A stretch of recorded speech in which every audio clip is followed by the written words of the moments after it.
is called Counting Stars, and we recorded it in Washington State, which was a little different than I'm used to doing it, where living in Nashville there are studios everywhere, but this time we decided just me and my two best friends, Ben Scheid and Andy Gullahorn, who I tour with, we all just went up and kind of hid in a cabin in the mountains and recorded the whole album in just a few weeks.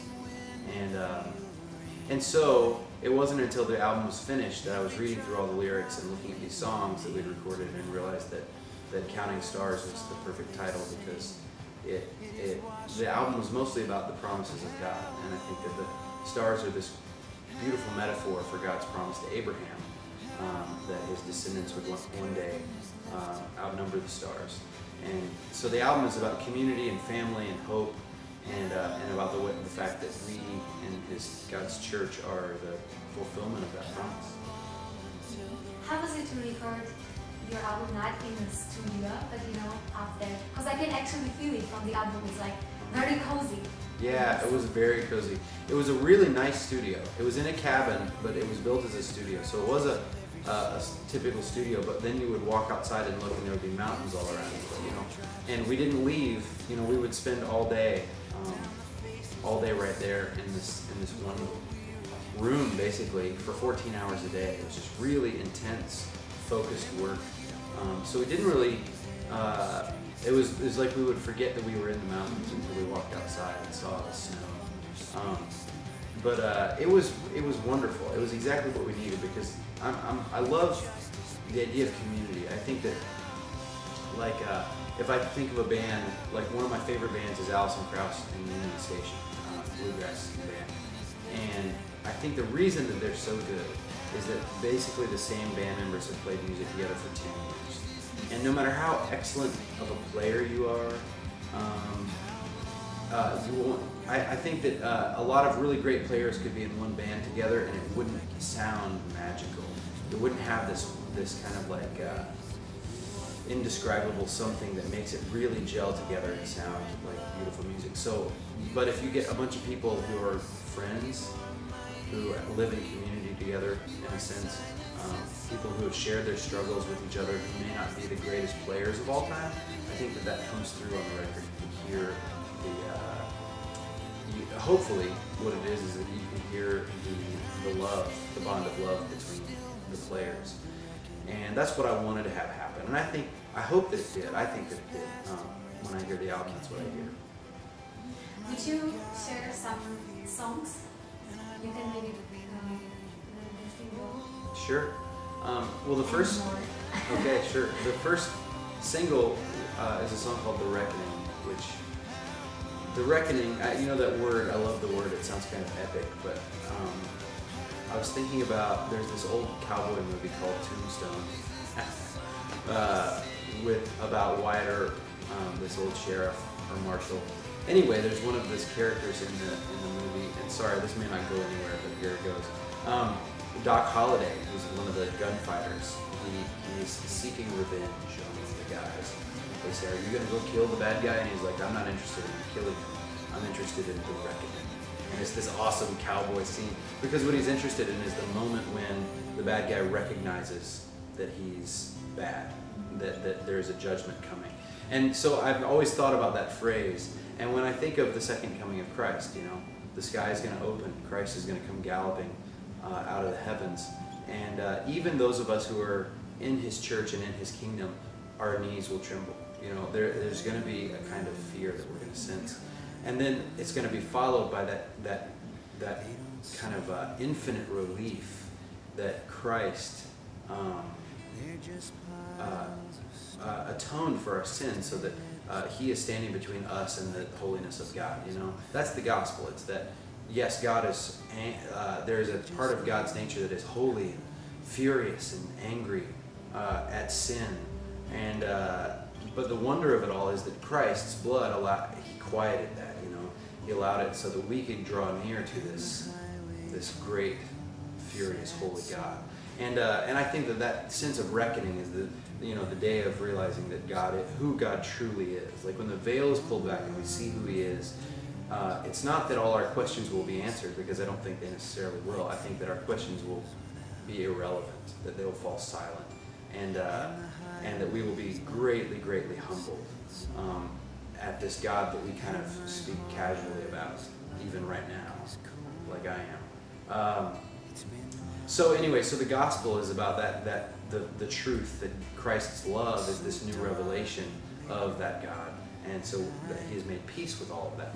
And so I was watching a storm roll in from my front porch. I saw that there was a great violent thunderstorm coming in to Nashville, and the trees were whipping around, and in those moments there's always this sense of fear, a little bit of awe at just how powerful God really is, even though this is only the tiniest little glimpse of His power.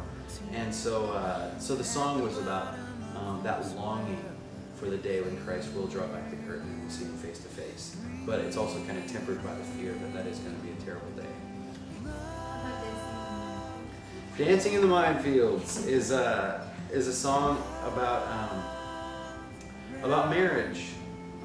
I heard Did you this. write it for your wife? I did write it for my wife. Yes, we had our 15th wedding anniversary, and about a week later we got in an argument, and I wrote the song that night after the fight. And you know, Dan Allender, who's this author who writes a lot of books on marriage, he said, I heard him speak one time, and he said nothing worth doing is going to be easy. Nothing worth doing is going to be easy. And I think marriage is at the very top of that list, that it is going to be hard.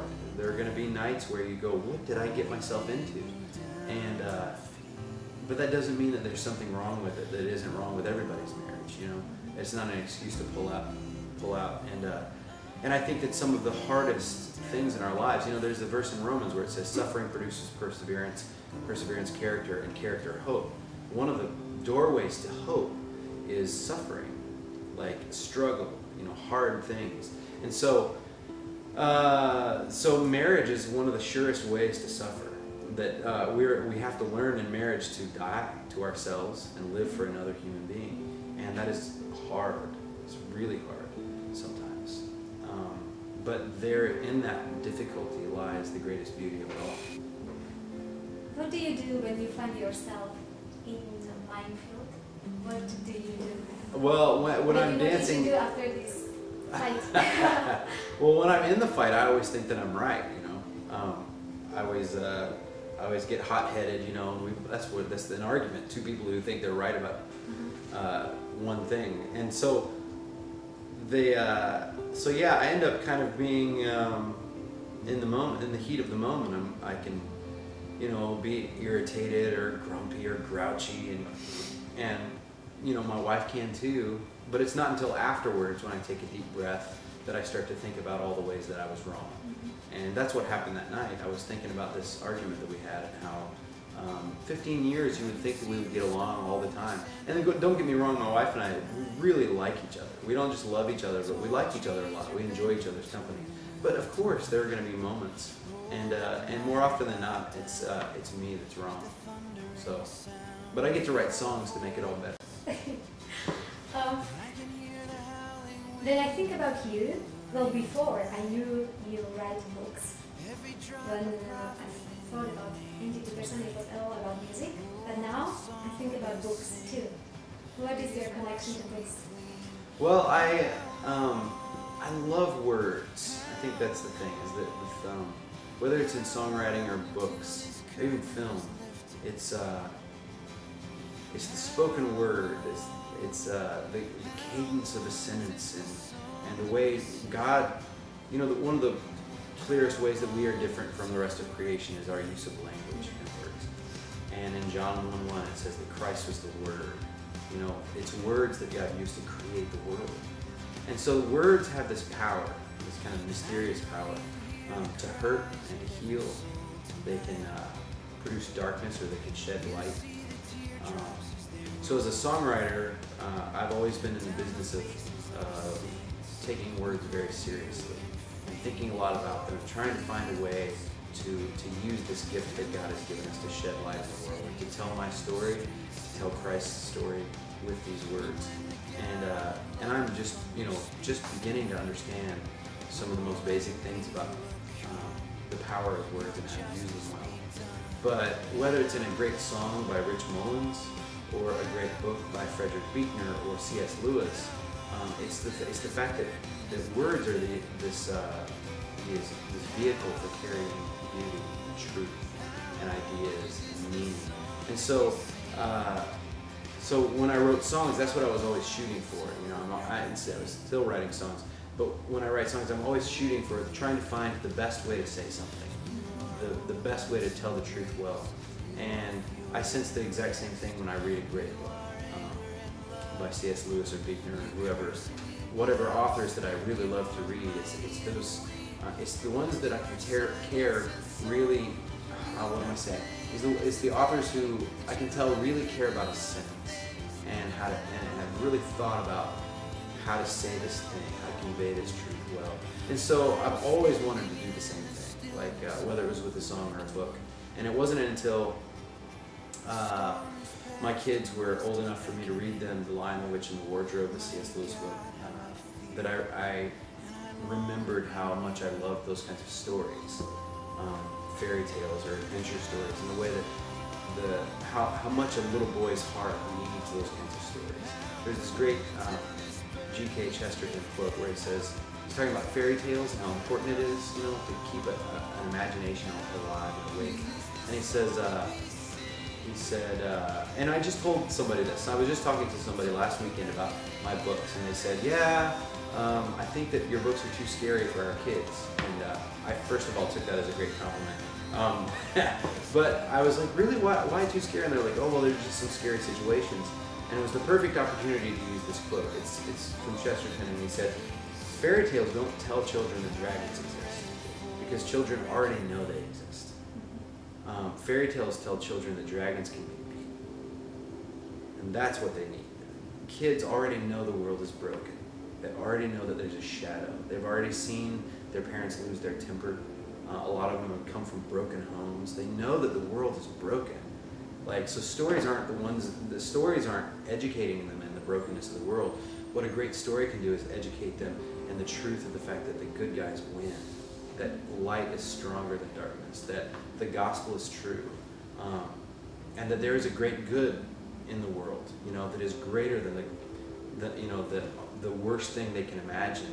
The goodness wins, you know. So when I write stories, that's what I want the kid to feel. I want them to be scared, you know. At times, they're not like all scary, but you have to acknowledge when you write a story or a song that the world is broken, that there is darkness in the world. You have to deal with that, or people won't feel like you're telling the truth. But then, as a Christian, I feel like I also have to have the listener at some point on the record, maybe not in the song, but on the record, close the book, so to speak, with a warm feeling in their stomach that their hope is not in vain, that the light is stronger than the darkness. And there's Michael Card is a great writer, singer-songwriter. He's been around for 30 years probably writing songs. But he wrote a book about the laments in Scripture, about all of the laments in Psalms and Lamentations and in Jeremiah, and about how in almost all of the Psalms, King David, who wrote most of the Psalms, he will just shake his fist at the heavens, you know, and he'll be angry. He will say, "Where, God, where are you? And when I needed you most, you abandoned me." And you don't sing things like that in church on Sunday morning, usually, you know. He's acknowledging the darkness in the world and the darkness in his own heart. But Michael pointed out in this book that in almost every psalm there's this thing called it's going to get really nerdy, but called the Vav imperative, is what Michael called it. Vav is this Hebrew word that means "and yet." So David will say, "God, where are you? I'm angry at my enemy. Everybody wants to kill me. I don't understand what's happening. And yet, I will praise you. And yet, you are my God." There's this thing that always happens where there's a turn, and he says, even though I don't understand, I'm still going to follow you. And that's faith. That's my best understanding of faith.